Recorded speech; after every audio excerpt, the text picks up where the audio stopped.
안녕하세요. 만나서 반갑습니다. 마포노인복지회관 역서기실 강사 김영준입니다. 정말 올 한 해 동안 신종 코로나 바이러스 때문에 많은 분들이 고생을 하셨을 걸로 짐작이 됩니다. 저도 지금 수업을 계속 못하고 있다가 드디어 이제 온라인 수업을 시작을 한다라는 희소식을 듣고서 이렇게 카메라 앞에 서가지고 잠깐이나마 여러분들 앞에 모습을 드러낼 수 있게 되었습니다. 정말 감격스럽죠. 저도 좀 한치 바삐 오프라인 수업이 개강이 돼가지고 어르신 분들을 좀 만나 뵀으면 해요. 시작하기 앞서서 제가 한 가지 꿈 얘기를 해볼까요? 뭐 개인적인 장애인만 그런 얘기는 아니고 옛날에 어떤 스승과 제자가 같이 잠을 자고 있었는데 제자가 자다가 벌떡 일어나가지고 엉엉 울기 시작했대요. 자, 그러자 스승이 놀라서 물어봤죠. 얘야, 도대체 왜 그렇게 우니? 자, 그랬더니 제자가 뭐라고 얘기를 하냐? 간밤에 꾼 꿈이 너무 특이해서 울게 되었습니다 라고 이야기를 한 겁니다. 얼마나 특이했길래 그러니 하면서 스승이 물어봐요. 혹시 무서운 꿈을 꿨니? 아니래요. 그러면 슬픈 꿈을 꿨니? 그것도 아니래요.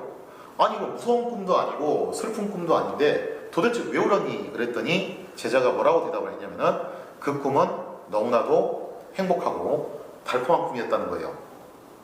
스승이 물어보죠. 아니, 행복하고 달콤한 꿈인데 왜 울어? 웃어야지. 그랬더니 제자가 뭐라고 얘기했냐? 그 꿈은 현실에서 이루어질 수 없는 꿈이었기 때문에 그렇습니다 라고 대답을 했다는 거죠. 달콤하고 행복한 꿈, 누구나 다 한 번쯤 원하는 삶이죠. 그런데 사실 뭐 그런 말이 있잖아요. 행복이라는 것은 그렇게 멀리 있는 게 아니다.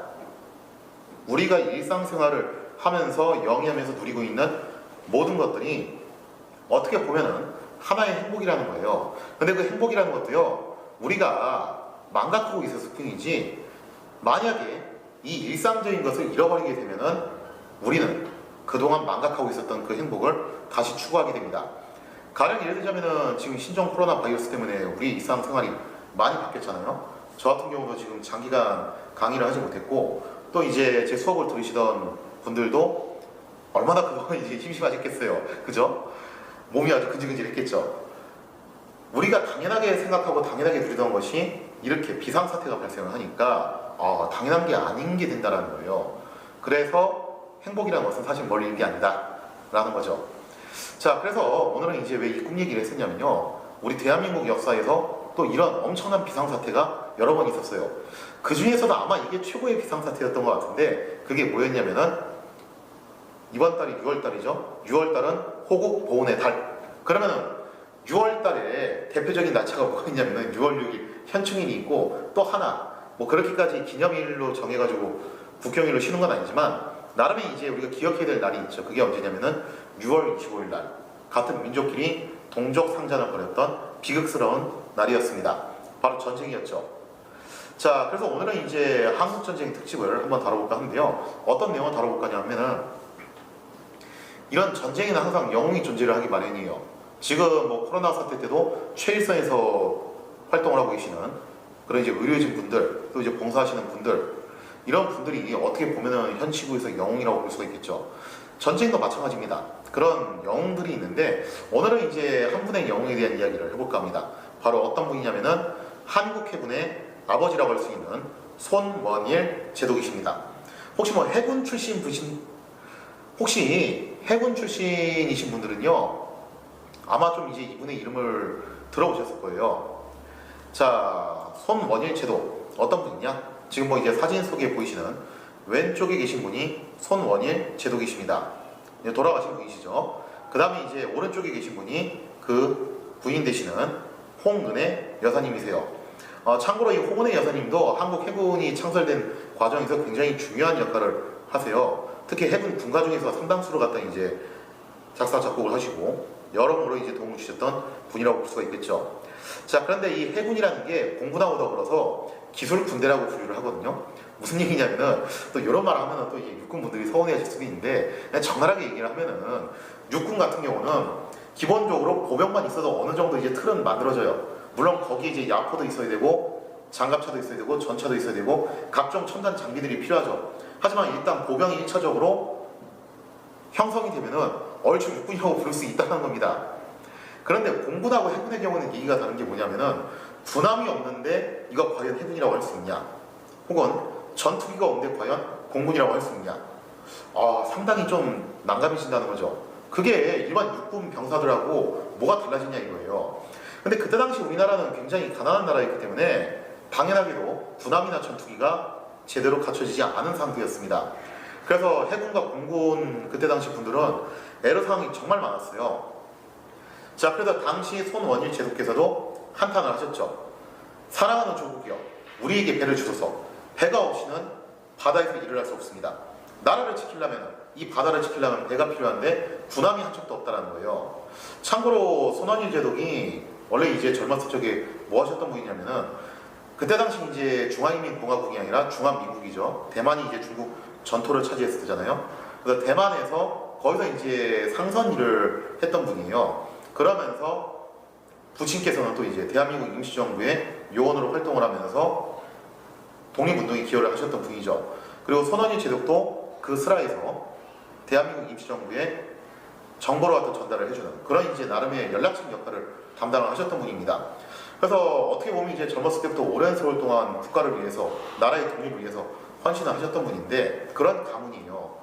그렇게 해서 대한민국이라는 나라가 탄생을 하자마자 해군을 창설을 했더니 안타깝게도 군함이 없었다는 겁니다. 나라에서 돈이 없어가지고 도저히 어떻게 해줄 방법이 없다는 거예요. 자, 그래서 이제 전쟁이 나기 딱 1년 전이었어요. 이것도 상당히 아슬아슬한 타이밍이었는데 1949년 6월이었습니다. 손원일 제독께서 함정건조기금 거출위원회를 결성을 하게 돼요. 그러면서 뭐라고 이제 명령을 내리냐면은 어차피 국가에서 해줄 수 없다면 차라리 어떻게 하자, 우리끼리 모금을 해가지고 하자라는 거죠. 자, 그래서 먼저 장교들이 솔선수범을 보여라. 해군 장교들 월급을 대략 한 5에서 10% 정도 떼가지고 모금을 합니다. 그 다음에 장교의 부인들도 우리도 가만히 있을 수 없다. 삭바느질을 해가면서 기금을 또 마련을 한다는 거죠. 자, 그리고 나서 이제 수병들, 일반 병사들 같은 경우는 일과 시간 끝나고 훈련 끝나고 그 남는 시간에 폐품을 모아가지고 기금을 마련을 하는데, 자, 놀라지 마십시오. 불과 4개월 만에 1만 5천 달러의 모금을 하는데 성공을 하게 됩니다. 자, 이걸 보고서 이제 감동했던 대한민국 정부가 4만 5천 달러를 추가적으로 더 지원을 하기로 결정을 했다라는 거죠. 자, 이렇게 많은 사람들의 땀을 흘려가지고 모금한 돈인데 이 돈을 가지고서 미국에 가서 군함을 한 척 살라고 그랬어요. 근데 세상에 이게 웬걸, 군함값이 너무 비싸네. 그 돈 가지고서 살 수 있는 군함이 사실은 없었던 거예요. 정말 그때 당시 우리나라가 처참했던 시절이었죠. 자, 그래서 어떻게 했냐면은 미국 해양대학교에서 이미 퇴역해서 더 이상 쓸 수 없는 폐품이었습니다. 초계정이었던 화이트헤드 소유물을 인수를 하게 돼요. 거의 뭐 이제 덜덜거려서 제대로 움직이지도 않는 것 같다 인수를 해가지고 그거를 수리를 해가면서 한국으로 가지고 옵니다. 그리고 귀국하던 도중에 하와이와 괌에 돌려가지고 무기를 탑재를 하는데, 무기라는 게 뭐 엄청나게 거창한 건 아니었고 한 3인치 포 정도였어요. 그게 약소하게 나온 무기를 탑재를 해가지고 1950년 4월 10일, 즉 6월 25일 한국전쟁이 터지기 대략 한 2달 전쯤이었죠. 그때 가까스로 이 배가 우리나라에 들어오게 되니 우리나라 대한민국의 최초의 군함, 그 이름이 뭐였냐면은 백두산 함이었다라는 거죠. 이 백두산 함이 진해에 입항됐을 때 얼마나 많은 사람들이 감동을 했겠어요.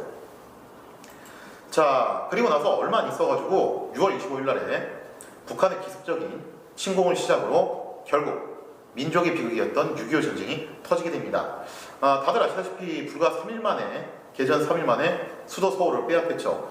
그리고 나서 한국군은 계속 남쪽으로 밀려서 낙동강 전선까지 가게 되는데, 자, 이때 당시 북한군의 계획이 원래 뭐였냐 하면요, 육군이 그렇게 밀고 내려오면은 북한도 해군력은 그렇게 세진 않았어요. 대신에 수송선, 대량의 수송선에다가 무장 공비들을 태워가지고 어떻게 하자, 후방에 계속 상륙을 시키자는 거죠. 강릉, 삼척, 울산, 포항, 부산, 여기에 상륙을 시켜가지고 우리나라의 후방 기지들을 미리미리 다 점령을 해두자라는 거예요. 자, 그 작전 하에 북한군이 이렇게 기습적인 상륙 작전을 개시를 하게 되는데, 자, 그래서 전쟁이 났을 때 당시 북한군은 지상군을 지원하고 대한민국의 후방을 교란할 목적으로 삼척 5개 지구의 특수부대들을 상륙을 시킵니다. 그러면서 여기서 이제 교란 작전을 실시를 했다는 거죠. 자, 그리고 이제 조금 더 밑으로 내려가서 울진이나 포항이나 울산이나 이 일대에도 계속 상륙을 시킬 예정이었어요. 부산까지도 이렇게 해서 점령을 할 예정이었다는 거죠. 자, 전쟁이 났을 때 진해에서 훈련 중이었던 백두산 함은 일단 묵호로 출항을 합니다. 그리고 나서 이런 수송선을 발견하면은 격침을 시켜라 라는 명령을 받고서 떠났다라는 거죠. 자, 백두산 함 한 척이 바다를 지키면서 그렇게 북한군의 수송선을 찾고 있었는데, 자, 여기서 실제로 수송선을 발견을 하게 돼요. 근데 북한군 수송선이라고 해가지고 비무장 상태는 아니었고 나름의 무장은 있었다라는 거죠. 자, 그리고 백두산함, 북한군의 수송선 둘이 맞붙습니다. 일반적으로는 군함이 수송선은 이해시 정상인데 몇 가지 문제가 있었어요. 첫째, 당시 백두산함은 원래는 퇴역 조치를 해야 되는 군함이었는데 그거를 어거지로 수리를 해가지고 쓰는 재활용 그런 군함이잖아요. 그런 점에서 좀 이제 한계점이 있었고, 두 번째로 입항한 지 얼마 안 됐어요. 우리나라에 사실 2달밖에 안 됐는데 2달 동안에 이거 훈련을 하면 얼마나 했냐 이거죠. 세 번째로 훈련을 한다 손 치더라도 포탄 값이 들어가는데 그잖아요. 그 포탄을 마련할 수 있는 돈도 부족했던 거예요. 그래서 실탄 사격 경험은 5발에 불과했습니다. 훈련도가 굉장히 적은 상태였죠. 그런 상황에서 백두산함은 어쨌든 간에 바다를 지키기 위해서 북한의 수송선하고 붙을 수밖에 없었다는 거죠. 자, 그리고 1시간에 계속된 치열한 교전 끝에 결국 백두산함이 북한군 수송선을 상대로 선전을 시작합니다.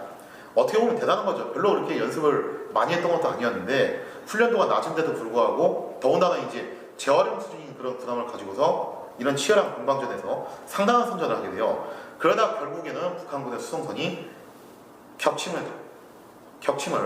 당하게 되고, 이로써 백두산함은 동해바다를 굳건히 지키는데 성공을 하게 됩니다. 생각해보면 정말 아찔했던 게 뭐냐면은, 만약에 이때 당시에 북한군의 수송선을 놓쳤다면은 정말 위험할 뻔했어요.